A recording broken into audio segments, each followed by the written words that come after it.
कि आफाक अहमद साहब रुक नहीं पा रहे। गवर्नर कामरान टेसोरी साहब इस वक्त इराक के दौरे पर मौजूद हैं। एमक्यूएम पाकिस्तान के वुज़रा अपने कामों में मसरूफ हैं और मेरे पास एक इतलात ये आई हैं कि वो जो बजट की बात हो रही थी कि एमक्यूएम को बजट मिल रहा है, जादूगर नहीं, उस खजाने के ऊपर बैठे हुए सांप से ये खबर लेकर आइए कि जनाबे वाला बजट आ गया है।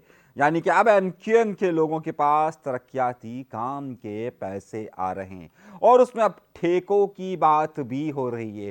किन शुरफा के पास ठेके जाएंगे ये भी मैं आपके सामने रख रहा हूं और उस कमेटी को कौन देख रहा है ये भी आपके सामने रख रहा हूं। लेकिन इस सारी मसरूफियात के दौरान मैं आपको ये बताता चलूं कि आफाक अहमद साहब रुक नहीं पा रहे हैं और रुक इसलिए नहीं पा रहे हैं कि वो डिस्ट्रिक्ट सेंट्रल में जहां एंट्री दे रहे थे, अब उन्होंने डिस्ट्रिक्ट वेस्ट के अंदर बाकायदा एंट्री का फैसला किया है और औरंगी टाउन के अंदर बाकायदा अब वो जा रहे हैं। और उन्होंने पिछले दिनों यानी कि कल गुज़िश्ता रोज औरंगी टाउन के अंदर एक शख्स को जिसे ये जो स्ट्रीट क्रिमिनल्स हैं उनके हाथों शहीद होने वाले एक नौजवान के यहाँ पर जाकर ताज़ियत की है और अब बाकायदा औरंगी टाउन के अंदर महाजर गवर्नमेंट यानी आफाक अहमद साहब का अपना नेटवर्क बनना शुरू हो रहा है।